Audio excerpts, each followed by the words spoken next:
Hello, and welcome to Arts and Entertainment. With Chris and Randall. I'm Chris, I'm Randall. and a Merry Christmas Eve. Uh, today, we're going to talk about one of the most popular Christmas Eve stories, A Christmas Carol. Wait a second, Randall, didn't we do an episode about Christmas Carol last year? I think we did two, but yeah, we You're did. right. Oh my God, are we doing a third episode about A Christmas Carol? Looks like it. Yeah, I It thought those doesn't. were great episodes. So if you're interested in a deep dive into just the general, uh, just the general knowledge of the Christmas Carol story, Dickens classic, and all the adaptations, you should listen to our two episodes from last year. The first episode, we just talk about it as a literary work. We talk about Dickens, what was going on at the time of his writing, both historically and personally.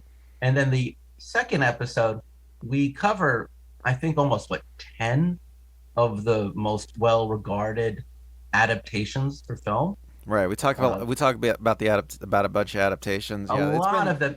we established that it probably I think it's probably been adapted more than any other work in in the English language. And Right. nobody And I talks remember about it.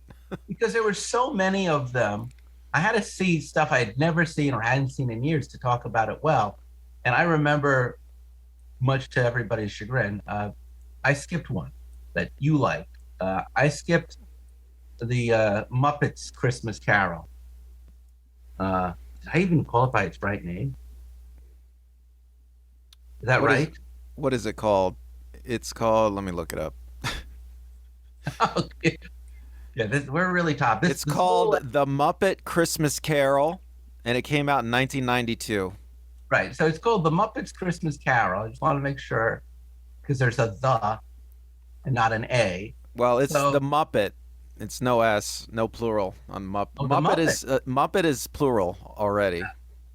Fair enough. The Muppet Christmas Carol. Anyway, I did not see it last year because I remember when it had come out and I was in my mid 20s and I was in film school and I'm like, this is for babies. And I thought, if I just let this one slide, Randall and I can talk about everything else. So this year, I finally got around to watching it.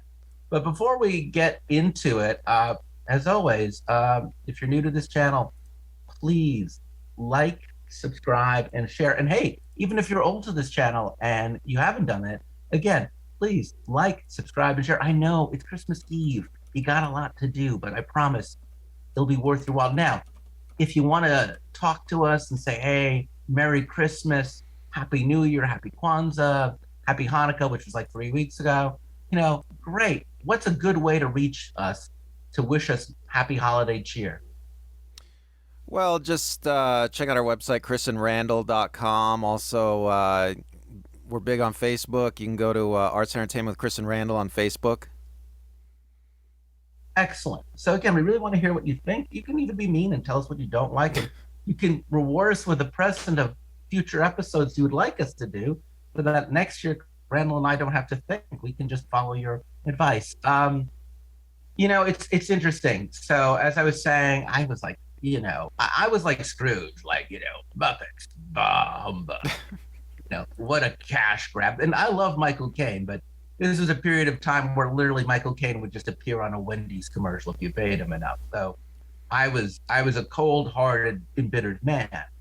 And I started to notice this year on YouTube, a number of like late 30 something, early 40 something millennials were talking about how they thought this was like the definitive um, Christmas Carol, which I'm like, okay, that's insane. But you actually do think it's like one of the great Christmas Carol films, right? Yeah, my personal opinion. Yeah, we did a deep dive in all these Christmas carols, and I mean, the only one yeah, this is definitely like one of the best, if not the best. I think it's at the top of my list at the moment. I mean, if I had Okay, to talk about an adaptation that was the best, I mean, it might be this one, and I'll tell you why. It's because we'll get into it mostly. in a moment. But this is the beginning of the story where the cold-hearted man, I being Ebenezer Scrooge, you're like my Bob Cratchit. You have spirit and belief, and I'm a middle-aged man who's lost his faith in his childhood dreams of the Muppets. We're folks, we're doing this analogy style, okay? So anyway, a little bit of the backstory of the film. So all of you grew up with the Muppets, I hope. I grew up with the Muppets. Jim Henson created the Muppets in the early 60s. By the late 60s, he was part of the Children's Television Network workshop, and they created Sesame Street. And Sesame Street was wonderful. Did you watch that as a kid? Sesame Street, yes. Right, it was wonderful. And then that begot the Muppet Show in the mid 70s, which was on commercial TV, but still just brilliant satire. Then in 1979, I remember being 13 years old and seeing the Muppet movie. And then the 80s came and they made more Muppet movies. Did they make more? The Muppet Show ran through the 80s, right? I'd have to look it up, but yeah, I think it did. Let me look it up. Yeah, it ran through the 80s. And so did the movies. And Sesame Street's still on the air. And all of this is, I would argue that Jim Henson was the Walt Disney of the Muppets. He was the Walt Disney of the Muppets. So in May of 1990, he suddenly passed away. And that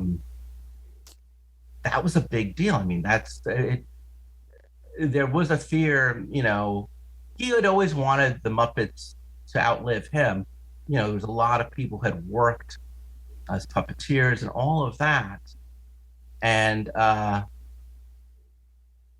it was a big moment. So anyway, The Muppet Show's first run went to 1981, and oh then wow, Jim Henson died in 1990, so like 9 years right, later. yeah, May of 1990. But they were still making the movies, and it basically the company fell upon being run by his son Brian, who was 28 at the time, and a talent agent, Bill Haber, told him that he thought Christmas Carol is the greatest story of all time, and you should do it. And then he went over to ABC Television and said, "Hey, let's have the Muppets do Christmas Carol." And ABC Television's like, "This is great, let's do it." So they went back to Brian, like, "Hey, I sold it." And Brian Henson all of a sudden found himself with something to do, and they worked on so many versions of the script that at some point, and this is when ABC just had gotten purchased by Disney. Disney looked at what they were doing, go, "This is too good for TV. We're going to make a movie."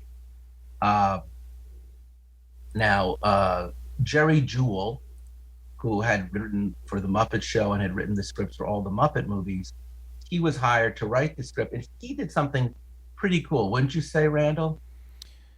Yeah, by casting Charles Dickens Well, yeah, putting Charles Dickens in the story as so the he could narrator. narrate. Yeah, I mean Yeah. that. I mean there are other Christmas Carol adaptations with narration that's lifted from the book, but to actually put Charles Dickens, Gonzo plays Charles Dickens, to actually put him in the adaptation, have him talk directly to the audience, that's a great move. I mean, that was very smart. It works I great. mean, it's interesting because in almost most of the cinematic adaptations, it opens with maybe the camera will pan to the first page of A Christmas Carol, or maybe a narrator every so often will just say a few words. But by putting Charles Dickens as an actual interlocutor, along with Ratso, who operates almost like a Greek chorus.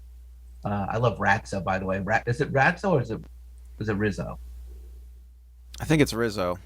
Rizzo, right? Because I'm thinking of Ratso Rizzo from Midnight Cowboy, which I'm sure they were thinking of too when they came up with that name, because they're very devious people, the folks at the Sesame Street. But anyway, it's interesting because Dickens himself, when he was alive for 30 years, would go all over reading and performing A Christmas Carol. And often we've talked about it before that Christmas Carol is done as a solo show.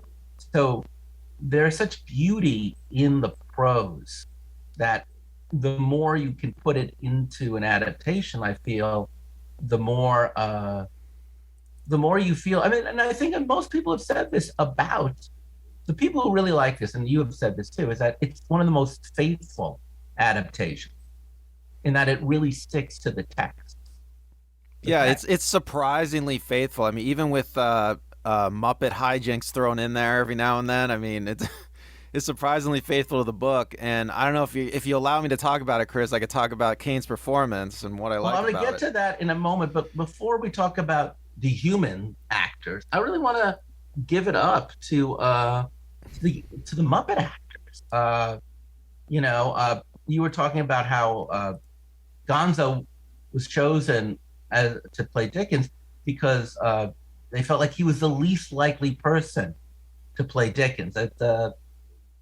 I should have looked up the name of the voice actor, but Yeah, that was uh, written somewhere like in the trivia on IMDb's page or something. it is really such a great performance because Gonzo, if you're a fan of the show, he's not, there's nothing literary about him. His voice is kind of scranky, it's not English. It's not, it's such an off choice. Well, to be honest, like if you think of a writer, Yeah, Gonzo really he fits the bill. I guess so. But it's a very interesting choice. And then to add Rizzo the Rat as his partner and sidekick, I think you know, it's a very dark story. And this is a very dark production. In fact, Henson has said when he was working on it, Brian Henson, he said, you need to go to those dark places to make the ending as joyous as it can be. And I really feel like the traditionally in Muppet movies, the Muppets are very zany and off the wall. And in this movie, I would argue for the most part, the zaniness and the humor that we normally associate with Muppet performances really rests with Gonzo and Rizzo. Well, yeah, I mean, well, there's hijinks throughout, but yeah, Gonzo and Rizzo do a lot of comic relief. The Waldorf and Statler, the critics, they're in there for comic Yeah, relief a but they're lot. also They're great. hardcore comic. Yeah, and maybe even Fozzie the Bear as Fozziwig, which is obviously the role he was meant to play. But it's very interesting that for the most part, the Muppets actually kind of rein in their performance. Well, they're all really well cast. I think that's what you're keen into. I mean, I don't think they are reining them in. I think that just the every role they give, every single character is perfect. I mean, for instance, Miss Piggy, she doesn't even pop up until like halfway through the movie or something, and she's well, I'm not gonna ruin it, but Oh, you can, because look, everybody knows the story. It's okay. This is well, she's folks. Cratchit's wife, right? She's Yeah, Kermit's wife, obviously, and yeah. she doesn't pop till halfway through the movie, and it's perfect. I mean, she doesn't But have a lot of screen time, but for what she does, the role, I mean, but perfectly she does cast. not play too much of her traditional Mrs. Piggy humor. Yeah, there's like around the end, there's a very funny bit, which is very classic Mrs. Piggy. I'm hostile. I'm angry. I'm wrong. But when she is really dealing with the loss of Tiny Tim, you know, Frank Oz really just plays it straight. You know, I mean, it's a Well, much more. I mean, she is really Mrs. Piggy is acknowledging the death of her son right. and how it affects the family and her daughters and her other son. Well, And yeah. there's nothing funny in that. Well, I'll It say is. something about the Muppets here. I mean, I don't think the Muppets, as Henson conceived them, were supposed to be just Punch and Judy type puppets that were just supposed to be doing hijinks and comedy gags all the time. I mean, I think that Henson really saw the Muppets as an art project, and he thought the Muppets were he thought the Muppets could communicate any kind of human emotion. I mean, I definitely think that from the start the Muppets were layered characters. They they just so I'm not surprised to see the Muppets actually act, so to speak. Well, I mean, I think you are right that if you look at vignettes in the first Muppet movie, like It's Not Easy Being Green or The Rainbow Connection, or just certain episodes in the Muppet Show or on Sesame Street, right? They have these nice, quiet, introspective moments, and because they are not animation and they're not claymation, but they're made out of fabric, Uh, for some reason, we're able to really imbue a lot more of a range of emotion. But I'm saying that the choices that they're making, because again, it's a very subdued Mrs. Piggy, and it's Steve.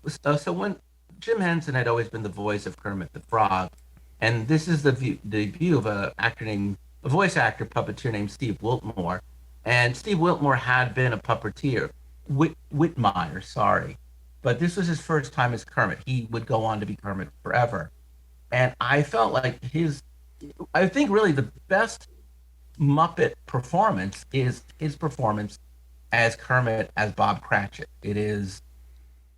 It's a fine line, because if you think about it, Kermit the Frog is so iconic, and yet, and this sounds very strange, but you buy Kermit playing Bob Cratchit.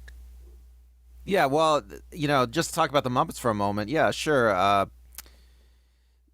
The Muppets are perfectly cast, but then one strength that the Muppets have always had is if there is a role that a pre-existing Muppet character doesn't fit, they can just make a new Muppet.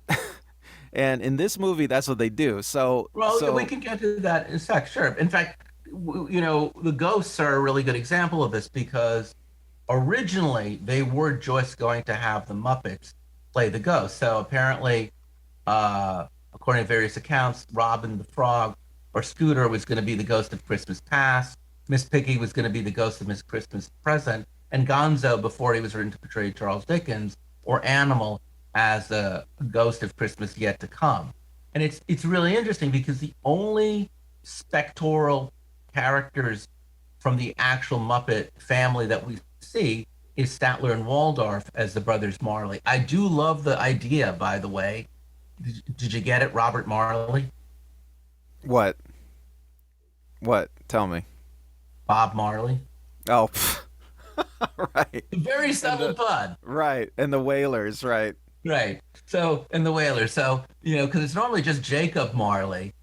And it's very interesting because, and I think it's because this is not an animated. This is live action with puppets or Muppets.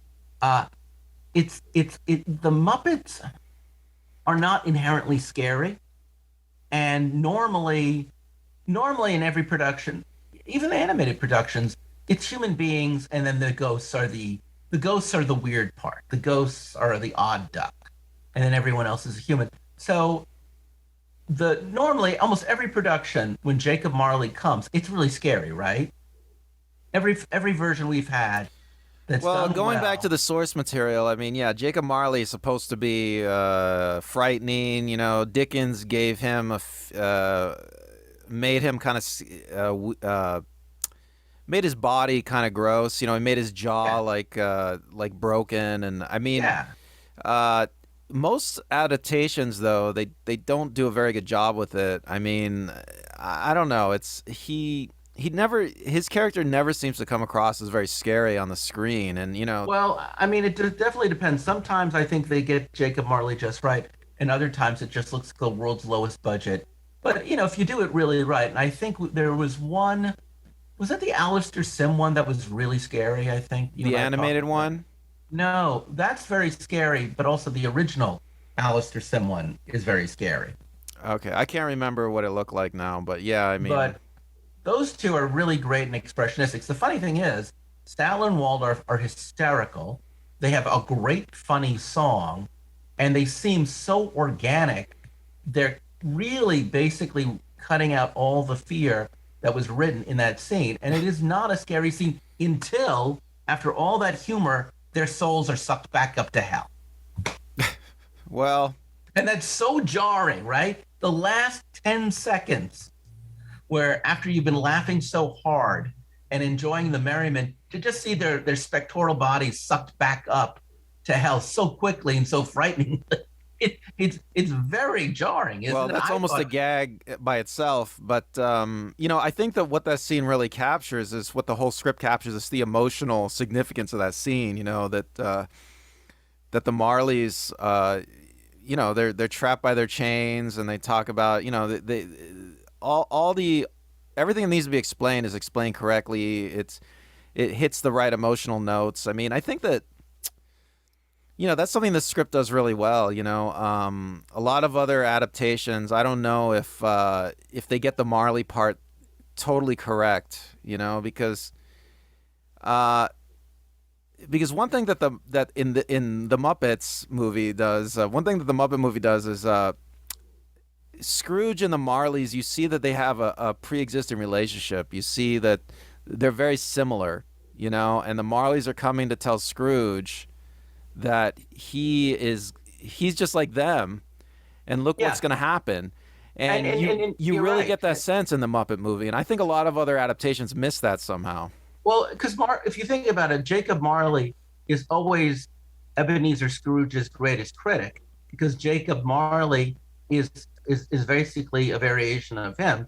So when he is criticizing Scrooge to learn the errors of his ways, he's calling him out because he knows him. But what's really fascinating is the choice to actually create three different brand new character Muppets for the three ghosts.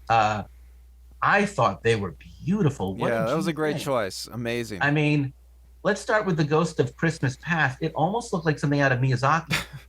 Well, you know what I read that they shot that puppet in water, and that's why it looks like that. I mean, It's so it's striking. ethereal Yeah. and striking, and it looks like.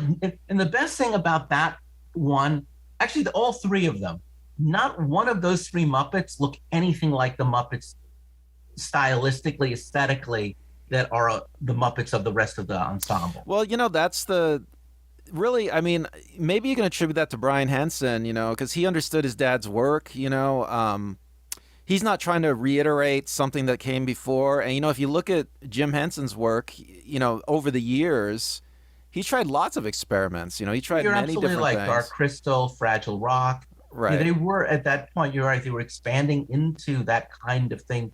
You're absolutely right to begin with. So you look at her, and I honestly think, is it just called the Ghost of Christmas Present? I think so. That's my favorite.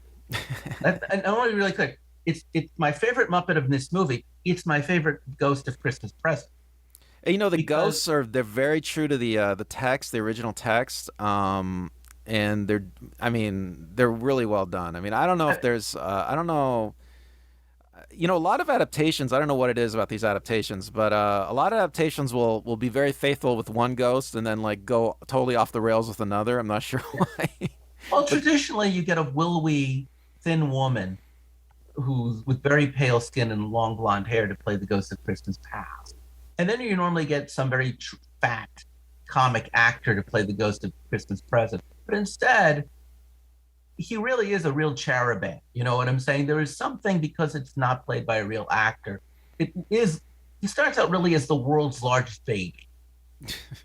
And he's such a large baby, and he's so disarmingly so a large baby that he's the first character to actually make a chink in the emotional defensive armor of Scrooge and gets him to laugh.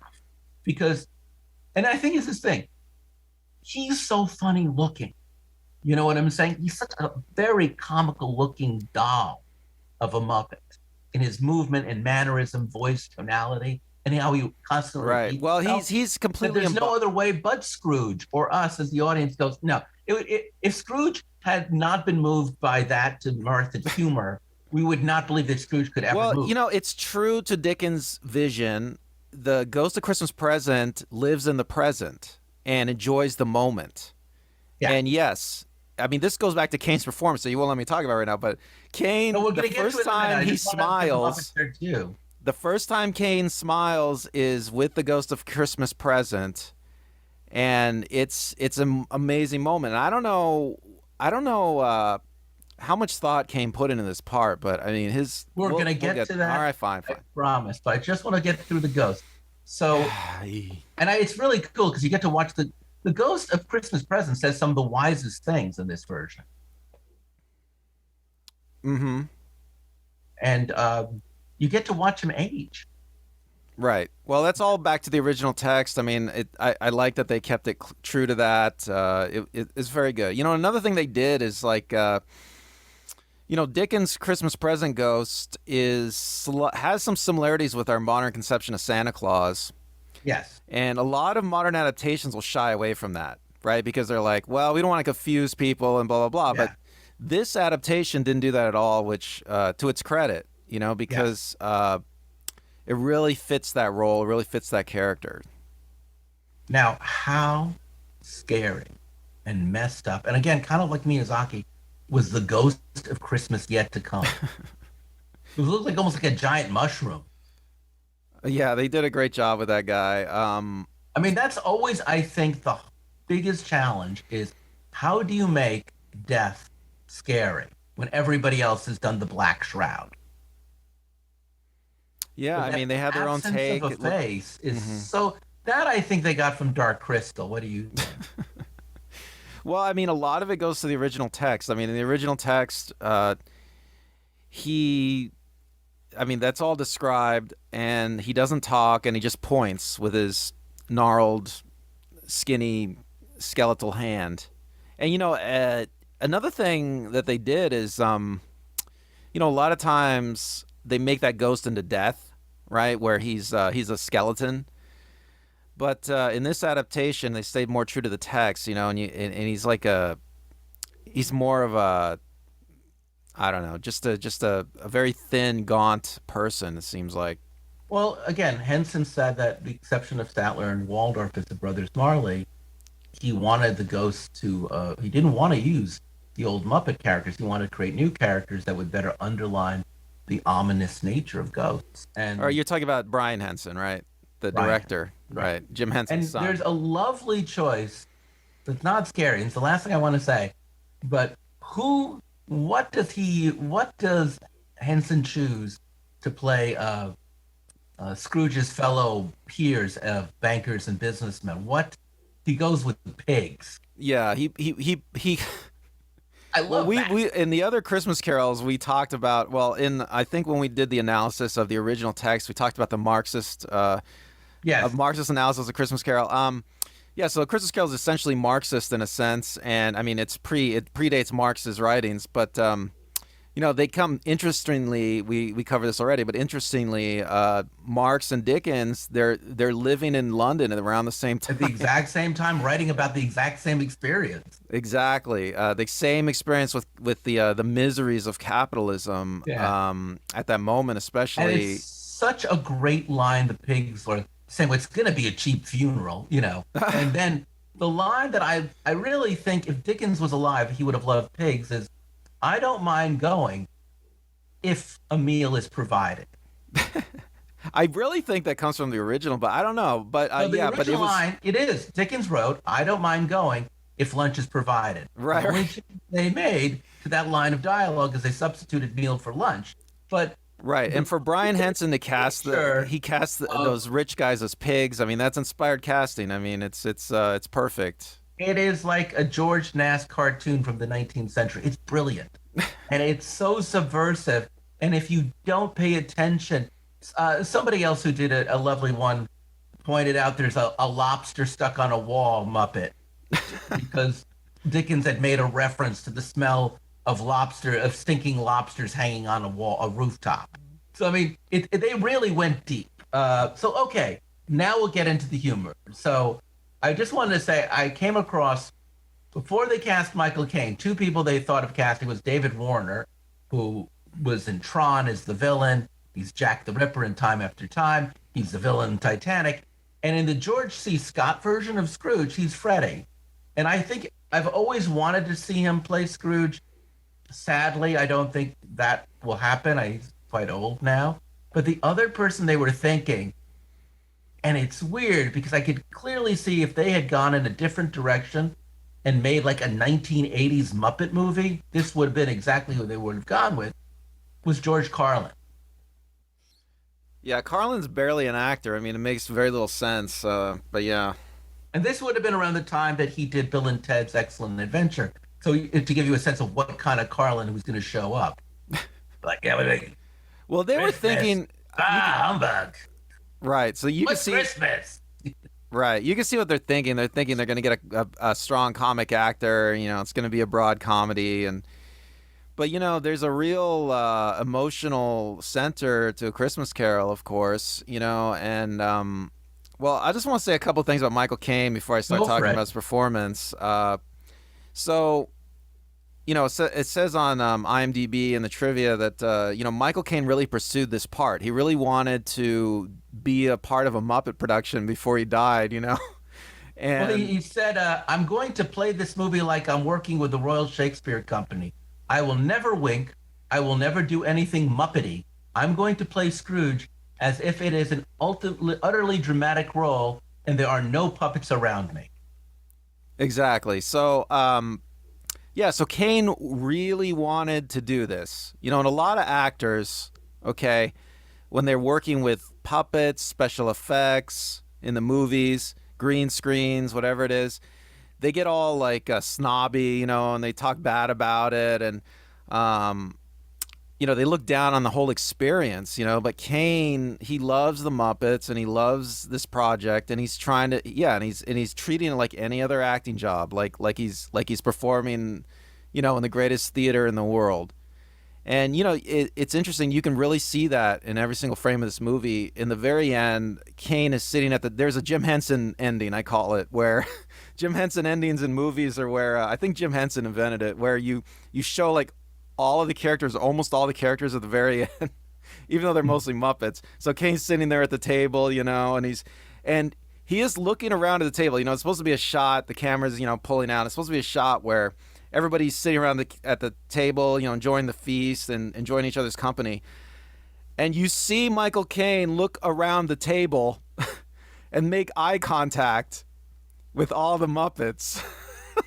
I mean, there's another actor there, right? He's not doing Yeah. that, okay?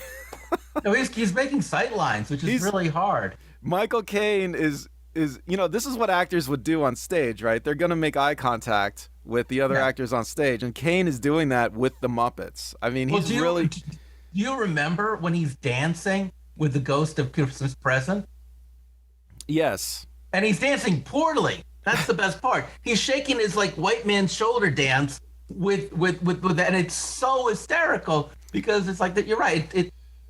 Early in the scene when Scrooge's one of Scrooge's patrons comes to ask for an extension on his rent, he picks him up and throws him out the door. I mean, Well, you know, that's a typical Muppet gag. Okay, when you have a human and Muppet interact, you have the human pick up the Muppet and throw them, and I'm glad they put at least one of those in there. I mean, I really enjoyed that. But yeah, I mean, Caine plays it off like he's really doing it. I mean, there's no like comic hijink going on there. Caine is really throwing somebody out. Even though it's like a Muppet. well, I mean, I really want to get now. I want to do a deep dive into Caine because I think this is really where it gets interesting. So, Caine said that his inspiration was Wall Street cheats and embezzlers. I thought they represented a very good picture of meanness and greed. Now, I understand what he's saying. He went the Gordon Gekko approach, but I think the thing that I would argue to the adults watching this is that I'm not going to say we'll discuss later. Was this the best version of Ebenezer Scrooge? That we'll talk about later. But what is so unique about this version of Ebenezer Scrooge is how he is not working out of the Alistair Sim model. This is not, a guy who goes around saying Christmas, bah, humbug. He doesn't do. It's not arch. He's not cantankerous. He's not funny. There are some very funny lines at the beginning of the story when the charity organization comes there and he argues, well, don't they have prisons? And then Bob Cratchit asks them, could you give me the day off? And he says, Christmas, a fine day to poach my pocket. There's a lot of really funny lines that most actors, when they play Scrooge, actually go for the funny because they're written that way. And I don't know about you, but I felt like before the visitation, Act One, there is a certain kind of emotional resignation that he approaches playing him. He plays him as a depressed man. Yeah, I think that this is the best Scrooge performance of all time, and it's because of what you just said. And I think a lot of actors, they approach Scrooge. They like Caine said. I mean, Caine did say those things. He's going to play Scrooge as Gordon Gekko, Wall Street type, but I don't think he ends up playing him that way. I think he ends up I playing him. agree. I think he ends up playing him as an everyman, as like, because I think essentially the Scrooge story, Scrooge is us. He Yeah. is a normal, everyday, average person who has gotten wrapped up in the capitalist system, and all he thinks about is making money, and everything Well, has to be super efficient. I, And I, I oh, go ahead. Sorry, I didn't mean to interrupt you. yeah, and he and he reclaims his humanity. That's what the part is about. And everything Caine does in this movie is so perfect. I mean, you don't see him crack a smile until he's hanging out with the Ghost of Christmas Present. Then when you're talking about him dancing with the Ghost of Christmas Present, I mean, it looks perfectly like someone who is overcome by joy, but has not danced in so long that they're super awkward. I mean, Exactly. it's perfect. I know. Everything is perfect in its I think a lot performance. of people, and I know you do, think that there's the penurious nature of Ebenezer Scrooge is a comment on late state on capitalism of the Victorian era, and I'm not saying it isn't, but I think that, and this is written before Sigmund Freud, but I feel like there is psychology in Scrooge, and I think that Scrooge is an emotionally damaged person who, at a very early age, is shipped off to a boarding school, spends Christmas in the boarding school by himself, reading books, and it's very clear that money is not a luxury he has or family. He's a product of an unloving society, an uncaring society, and he doesn't get a lot of the base human experiences until he becomes a young adult. We'll get into that later, but I really feel like Caine is the first person. Patrick Stewart does this a bit himself, who really deals with a man who's very hurt. Because there's a line that Dickens wrote that goes, bah, everyone says Christmas, bah humbug. But the actual line is, bah, it's humbug still, I won't believe it. And Jerry Jewell wrote the script, so I can't say whether it was Jerry Jewell's choice or Michael Caine's choice. I'm going to go and say it's Michael Caine's choice. He never says bah humbug. All he ever says is humbug. And the way he says humbug is a constantly, you can know the subtext of it is, I don't believe it. And a guy who doesn't believe it is a guy without hope. And again, he really does a lovely job of front loading it as this kind of guy. And I think you're right. I think that if I have one criticism of the arc of Ebenezer Scrooge in this film, I think you're right. I think once the ghosts come and unnerve him, I think once he is, he Christmas present clearly makes him happy, and Christmas yet to be is frightening, and of course his concern for Tiny Tim. But the one act, the first, whenever Ebenezer is visited by the ghost of Christmas past, it's really about his own trauma and his own past hurts. It's the other two visitations which will allow him to see beyond himself. And again, the real crime of Ebenezer Scrooge is that he didn't walk hand in hand with his fellow man. But I've always felt like the big turning point for Ebenezer Scrooge is when the woman he loves, Belle, who he is trying to save up to get married, leaves him. And in this movie, it's like a 30-second scene where all he says is, hey, Ebenezer, why aren't you going to marry me now? And he says, well, I don't have enough money. He said, well, you made partner. I said, yeah, but I still need more money. And I get it. What he means by that isn't it's not that he's greedy, I would argue. It's that he wants to have a certain lifestyle to be a good provider for the woman he loves. And her sole response is, you once loved me. Then she gets up, she walks away, Scrooge is upset, and that's it. And I hate to use this word in case children. Hey, if you're an adult, please cover your child's. Okay. She's such a bitch. That's like the bitchiest thing, right? Like, imagine if you said to a woman, I love you, and I'm trying to save up for you, and said, you once loved me, and that's it. So like, oh, well, maybe he's better off without Belle, because she sounds kind of mean and unrealistic and cold. And then I will get to why I'm right about why that was wrong later. But I'll say what I also really like is how Caine cannot sing. He's never been in a movie before where he had to sing. He's not a good singer. There's an interview with Caine in the recording studio where Caine admits that he can't even sometimes remember the lyrics or stay in tune. And they have to work with him. Paul Williams, we'll get to him in a moment, who was the lyricist and a musician who came up with a lot of the songs, had to work with Caine. But Caine said, I'm going to work with my own difficulty. So by having an Ebenezer Scrooge who is not, as you say, a good dancer, who's not a good singer, as you well pointed out, it's because he's deprived himself of joy for so long that when he does experience joy or pain, it's fragile, wouldn't you say? Yes. Well, it's awkward. It's something, and you can Yeah. see it in Caine's performance. He has feelings throughout his journey that he hasn't felt like in decades, probably. When he watches these moments from the past, you can see in Caine's performance that he's seen these things for the first time. He's seen these parts of his life with new eyes, and Yeah, it's beautiful in his performance. I mean, it's real touching.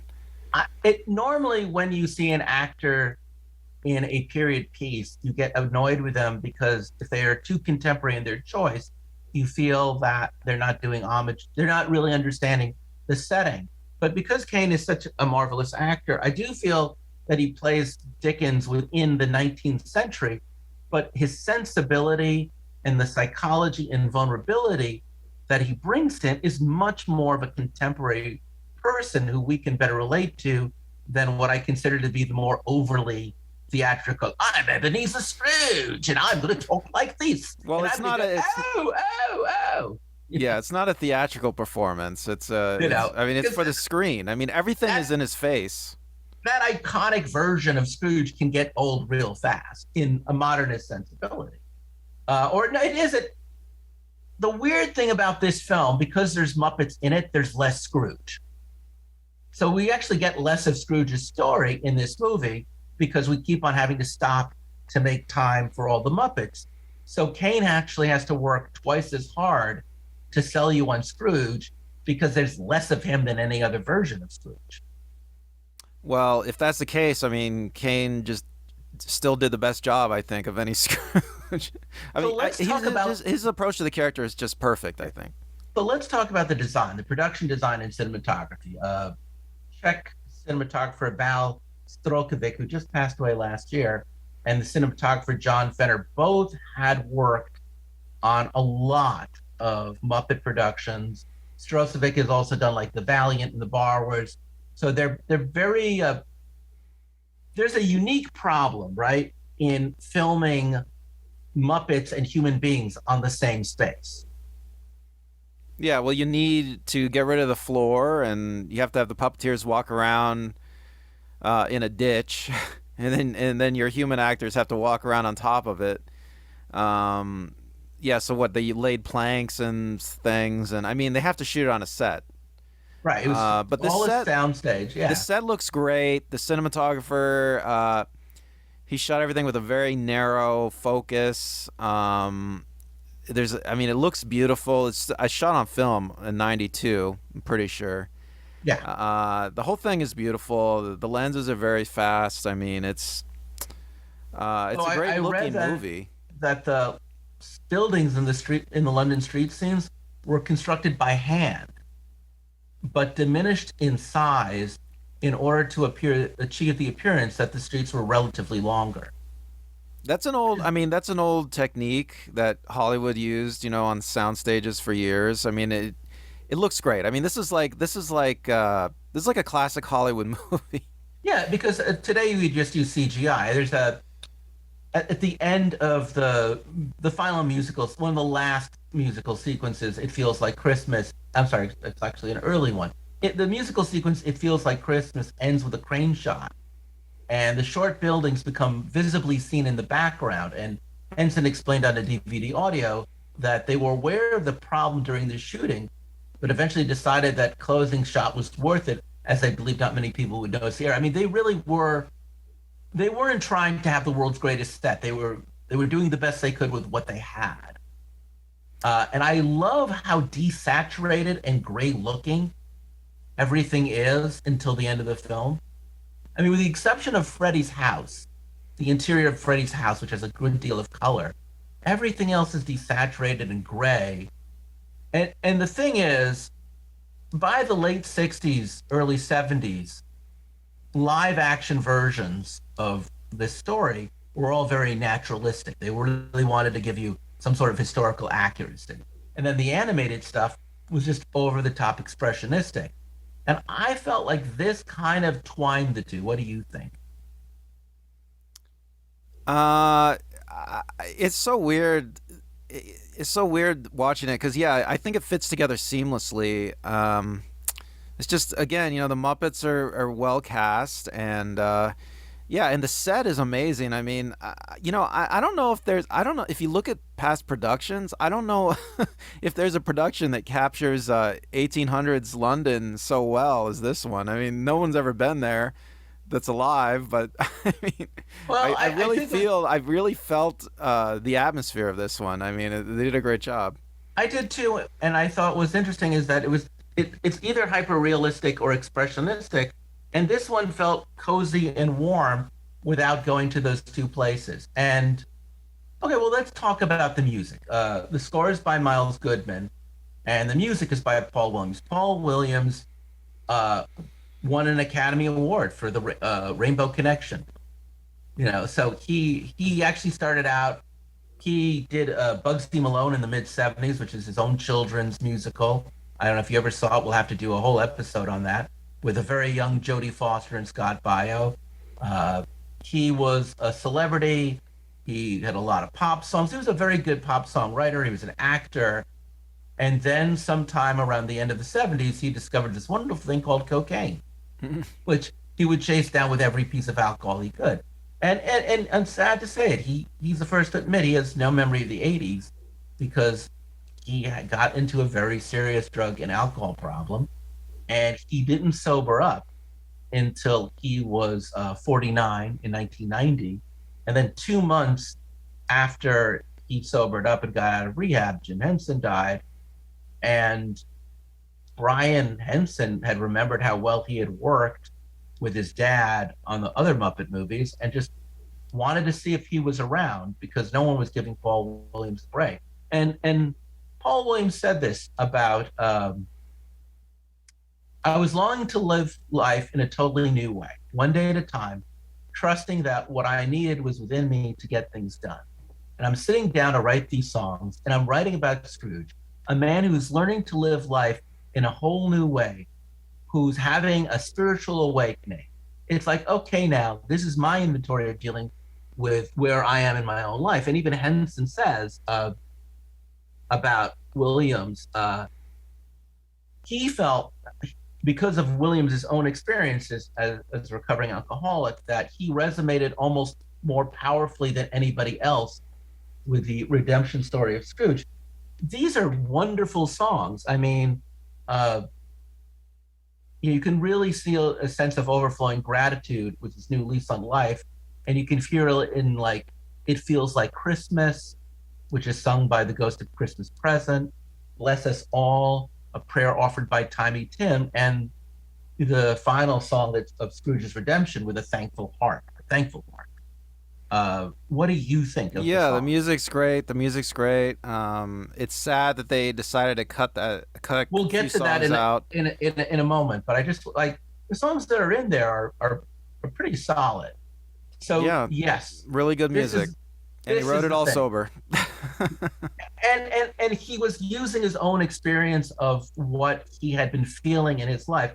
He won a Grammy for his collaboration in 2013 with Daft Punk on who wrote a song again. He's a really great songwriter, but I used to see him around Westwood all the time, like a little known.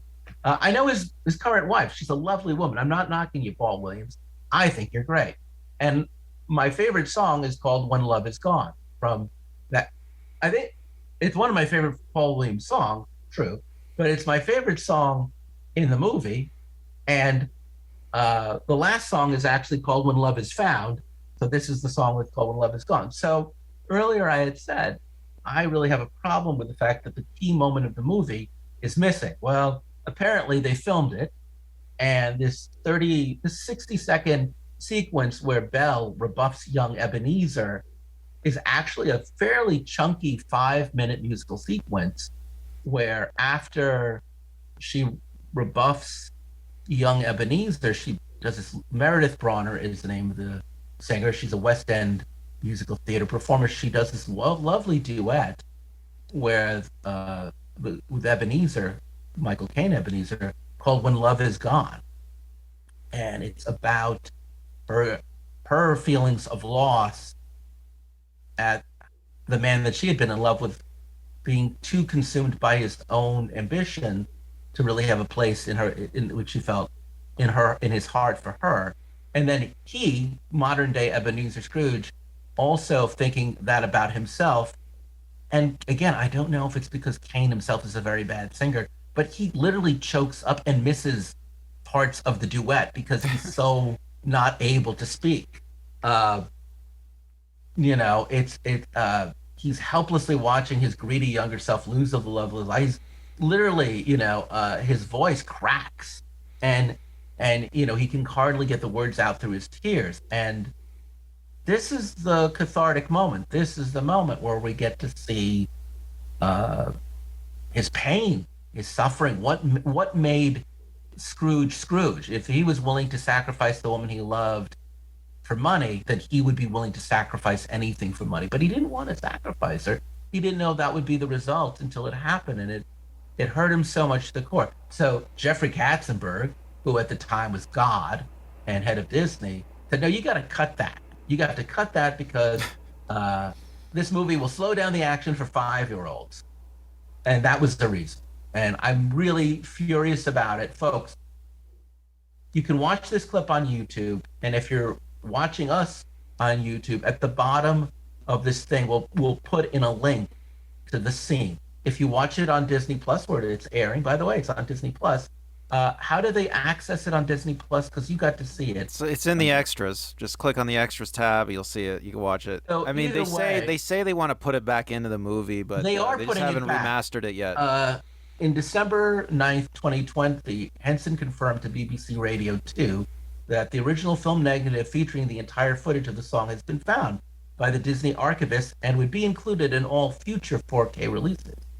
So if you're watching it, and please, folks, watch it, I would almost want to say that when you get to the scene on Disney Plus where you see him meet her and propose to her, and the minute she walks away from him, stop, go to extras, watch that song, then come back.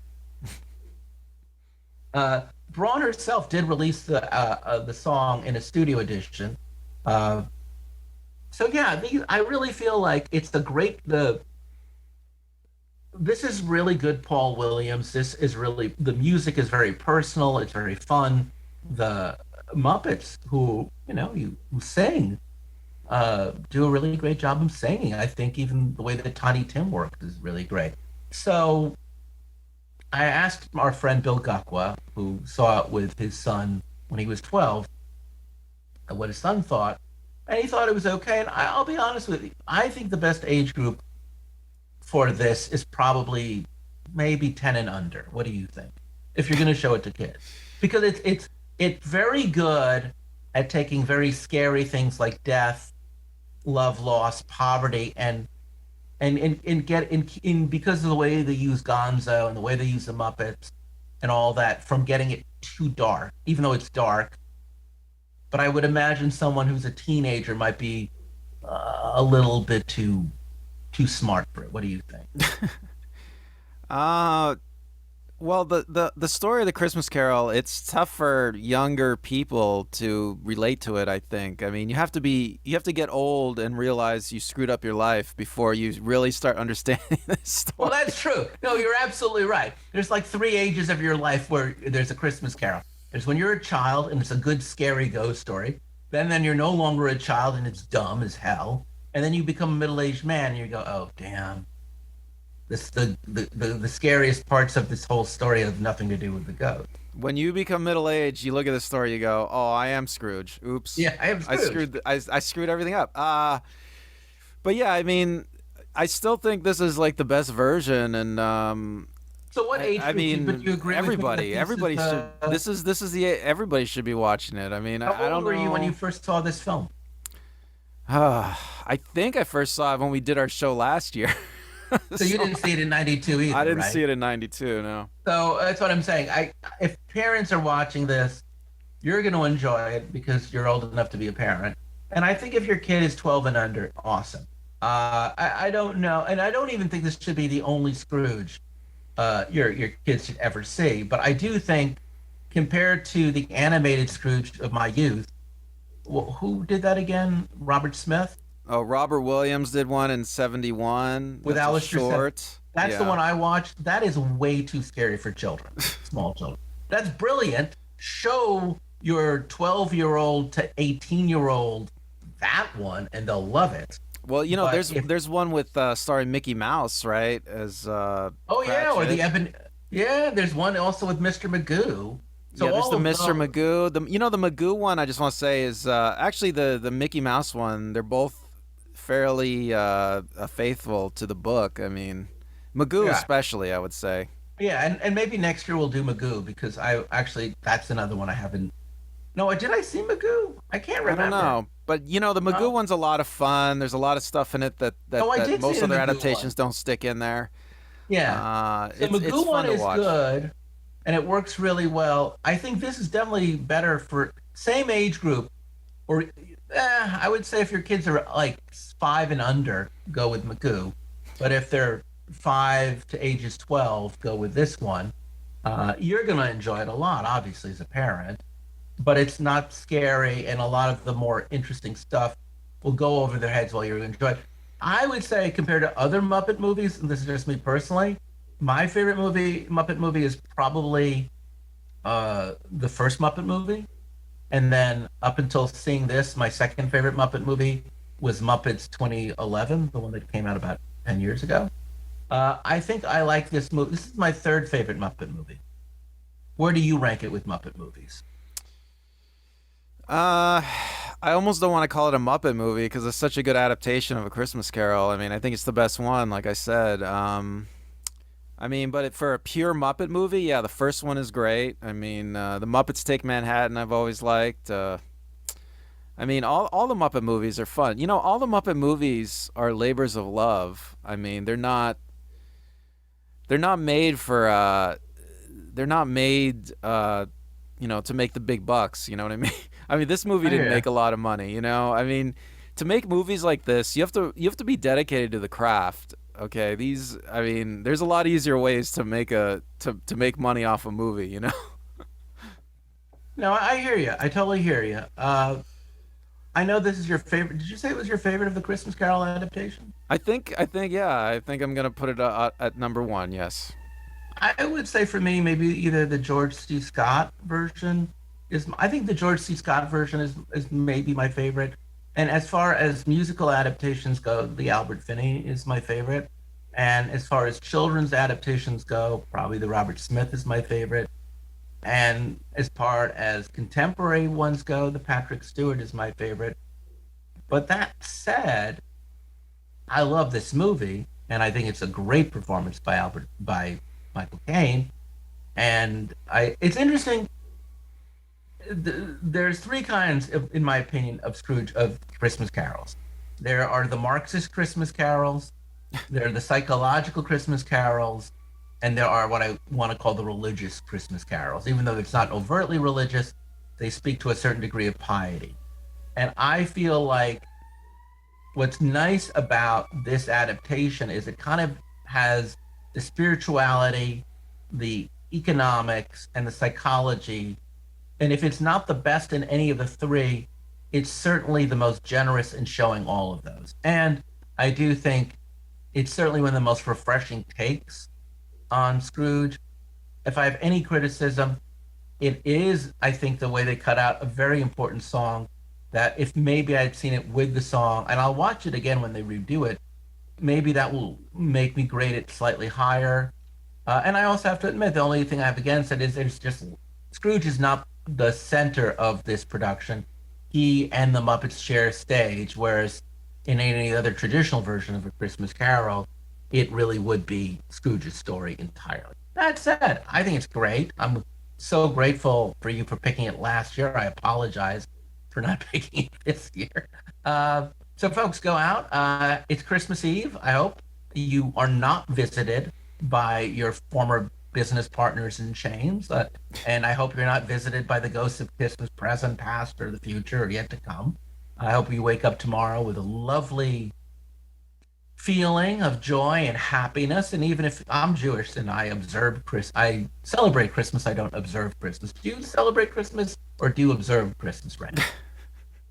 I guess I'll say I observe Christmas, but Christmas is a pagan holiday. It's Yes. a cultural tradition that goes back way before Christianity. So I think we And can there's all nothing enjoy it. really Christian in A Christmas Carol, thankfully. So it's not Yeah, about Christianity. Dickens. I think Dickens, if I remember the research, he was mindful of that. He wanted A Christmas Carol to apply to everyone. And the church at the time didn't give people a day off for Christmas. So actually, if anything, he would have been critical of established religion. And he did not live a very pious life himself. Well, yeah, just to go into the history of it, a lot of people say A Christmas Carol helped define Christmas traditions things that we think of as Christmas traditions. This work helped create them. So if you have the time, folks, we'll leave you links, right? Randall will leave them links to the older episodes that we did on it. Okay. So you can hear what we have to say. Those are really good episodes. They're longer. You could end up having 3 hours of in-depth analysis. And anyway, Merry Christmas. Until then, I'm Chris. I'm Randall. Happy holidays.